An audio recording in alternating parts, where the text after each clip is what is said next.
जी हाँ दोस्तों, एक बार फिर से पुनः आप सभी का स्वागत है अपने YouTube चैनल जॉब मित्रा पे। आज हम सीटेट के लिए यह 10वां चैप्टर लेकर के आए हैं, जो कि CDP का आपका क्या है 10वां चैप्टर आता है। सीटेट का यह 10वां चैप्टर है CDP के लिए, ठीक है। तो यहाँ पे हम देखेंगे यह जो आपका चैप्टर है, चैप्टर का नाम है व्यक्तिक विभिन्नता। चैप्टर का क्या नाम है? व्यक्तिक विभिन्नता। इस चैप्टर में हम सबसे फर्स्ट बात करेंगे व्यक्तिक विभिन्नता की प्रकृति व अर्थ क्या है, उससे रिलेटेड। तो देखेंगे कि व्यक्तिक विभिन्नता जो है वो क्या है, प्रकृति प्रदत्त आपका है। वह क्या है? प्रकृति प्रदत्त है। प्रत्येक व्यक्ति दूसरे व्यक्ति से किसी न किसी रूप में हम देखेंगे क्या होता है, भिन्न होता है। कोई लंबा होता है, कोई छोटा होता है, कोई गोरा, कोई काला, किसी की बुद्धि तीव्र होती है तो किसी की मंद। रंग, रूप, आकार, बुद्धि, संस्कृति आदि के आधार पर निश्चित रूप से कहीं न कहीं दो व्यक्ति एक दूसरे से भिन्न हैं। यहाँ तक कि एक माँ बाप के बच्चे, जुड़वा बच्चे में भी व्यक्ति विभिन्नता देखने को मिलती है। ऐसे में व्यक्ति के व्यक्तित्व को समझना तथा उसके विकास पर बल देना आवश्यक हो जाता है। व्यक्तिक विभिन्नताओं का अध्ययन सर्वप्रथम गाल्टन ने किया था। कह रहा है कि व्यक्तिक विभिन्नता जो है वो कोई भारी चीज़ नहीं है, इसलिए हमें किसी के विभिन्नताओं पे क्या है ये नहीं करना चाहिए। और सर्वप्रथम गाल्टन ने इसका क्या है अध्ययन किया था। व्यक्तिक विभिन्नता की परिभाषा। व्यक्तिक विभिन्नता की परिभाषा जानने से पूर्व व्यक्तित्व को समझना आवश्यक है। व्यक्तित्व शब्द आंग्ल भाषा के पर्सनालिटी शब्द का पर्याय है। पर्सनालिटी शब्द लैटिन शब्द पर्सोना से लिया गया है, जिसका अर्थ होता है नकाब यानी कि मास्क, अर्थात चरित्र के अनुरूप जो धारण करता है। मनुष्य की कोई भी मानसिक, शारीरिक व सामाजिक क्रिया या उसके व्यवहार को उसके व्यक्तित्व से पृथक नहीं किया जा सकता, बल्कि व्यक्तित्व वह समग्रता है जिसमें व्यक्ति के संपूर्ण गुणों का परिलक्षण होता है। व्यक्तित्व की 50 से अधिक परिभाषाएं दी जा चुकी है। उसमें आलपोर्ट की परिभाषा को महत्वपूर्ण माना जाता है। आलपोर्ट देखेंगे उन्होंने क्या कहा है।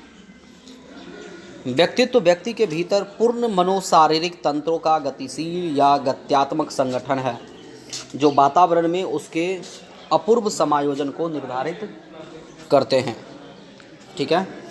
इसके बाद आता है व्यक्तिक विभिन्नता की परिभाषा स्किनर के द्वारा। स्किनर ने क्या कहा है? व्यक्तिक विभिन्नताओं से तात्पर्य व्यक्तित्व के उन सभी पहलुओं से है जिनका मापन व मूल्यांकन किया जा सकता है। स्किनर ने कहा व्यक्तिक विभिन्नताओं से तात्पर्य व्यक्तित्व के उन सभी पहलुओं से है जिसका मापन व मूल्यांकन किया जा सकता है। जेम्स ड्रेबर ने उसके बाद कहा कोई व्यक्ति अपने समूह के शारीरिक व मानसिक गुणों के औसत से जितनी भिन्नता रखता है उसे व्यक्तिक विभिन्नता कहते हैं। यानी कि कोई भी व्यक्ति अपने समूह के शारीरिक व मानसिक गुणों की औसत से जितना भिन्नता रखता है उसे व्यक्तिक भिन्नता कहते हैं। व्यक्तिक भिन्नता के प्रकार। भाषा के आधार पर व्यक्तिक भिन्नता हो सकता है। किसी में भाषा की कौशल आपका क्या है थोड़ा ज़्यादा होगा, किसी में भाषा कौशल कम होगा। एक ही उम्र के बालक के में देखेंगे समान रूप से नहीं होता है। कुछ में भाषा आपका क्या होता है जल्दी विकास हो जाता है, कुछ में आपका क्या है ये जल्दी विकास नहीं हो पाता है। तो इस आधार पे हम क्या है ये नहीं कह सकते और करना उचित भी नहीं है, ठीक है। उसके बाद है जाति संबंधी विभिन्नता। जाति या नस्ल संबंधी भी व्यक्तिगत विभिन्नता पाई जाती है, लेकिन इन्हें पूर्वाग्रह, रूढ़ियाँ तथा नकारात्मक मनोवृत्तियों से दूर रखना सोचना चाहिए और ये आवश्यक भी है। उसके बाद है लिंग के आधार पर व्यक्तिगत भिन्नता।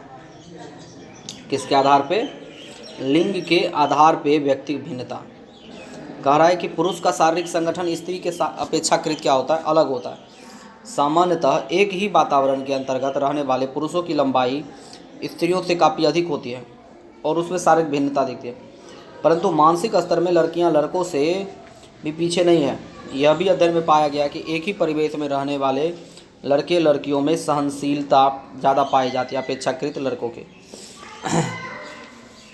अक्सर देखा जाता है कि पुरुषों का लंबाई ज़्यादा है स्त्रियों की अपेक्षा, जबकि स्त्रियों में, लड़कियों में आपका क्या है, लड़कों के पीछे आपका क्या है उसमें सहनशीलता ज़्यादा है।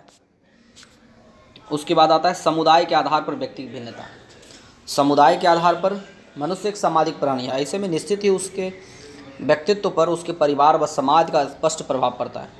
अच्छे समाज व परिवार से आने वाले बच्चों का व्यवहार सामान्यतः अच्छा होता है। बालकों में नैतिकता, सोच, समायोजन आदि का प्रभाव स्पष्ट दिखता है। परिवार की या समाज की आर्थिक स्तर का भी प्रभाव बालकों पर पड़ता है। समुदाय का असर जैसा होता है उसके अनुसार से बालक में विभिन्नता उसमें आता है। धार्मिक आधार पर व्यक्ति भिन्नता।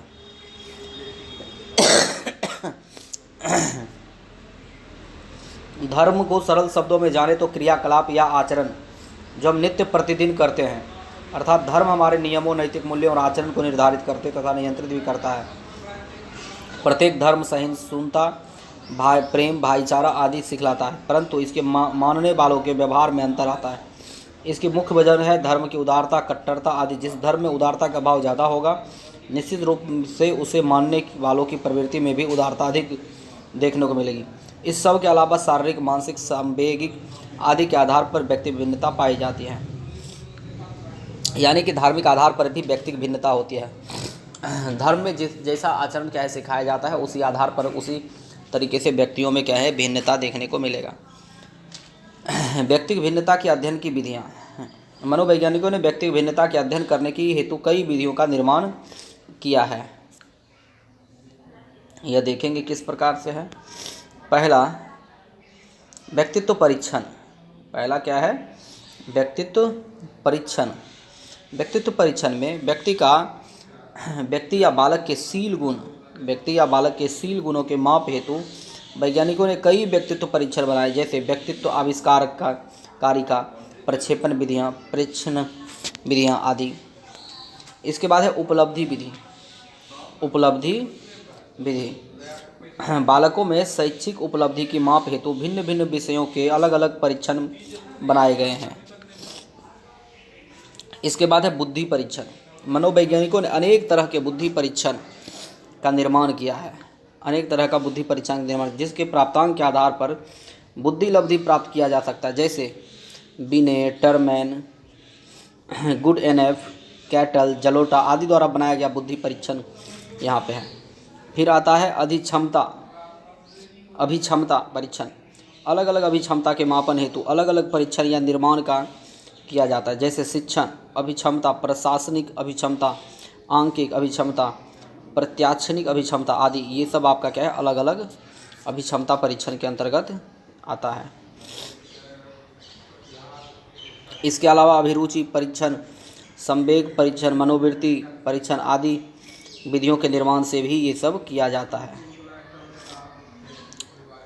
इसके बाद देखेंगे आता है व्यक्तिगत विभिन्नता के अध्ययन में शिक्षा का महत्व। शिक्षक के लिए आवश्यक है कि बालकों के व्यक्तिगत भिन्नता को न सिर्फ जाने अपितु उसके शिक्षण में संतुलन स्थापित करे, ताकि शिक्षण कार्य सही ढंग से हो सके। इसके बाद है व्यक्तिगत विभिन्नता को सही तरीके से शिक्षक पहचानेंगे, तभी वो अध्यापन विधि का सही चयन कर पाएंगे। फिर है व्यक्तिगत विभिन्नता को ध्यान में रखकर ही उपयुक्त पाठ्यक्रम तथा उचित दिशा में शिक्षा प्रदान कर सकेंगे। वर्ग में बैठने का क्रम हो या गृहकार्य देने की बात हो या अनुशासन स्थापित करने की बात, उसका मूल्यांकन करने की बात है।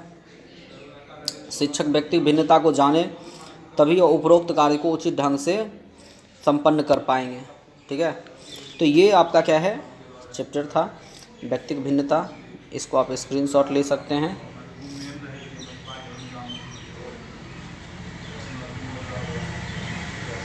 बहुत बहुत धन्यवाद वीडियो को अंत तक देखने के लिए। बाकी के वीडियोज़ भी आपको क्या है प्लेलिस्ट में मिल जाएंगे, CDP में। आप जाकर के वीडियो को वॉच करें और अपने दोस्तों के साथ वीडियो को शेयर करें, वीडियो को लाइक करें एंड कमेंट करें। ओके, धन्यवाद।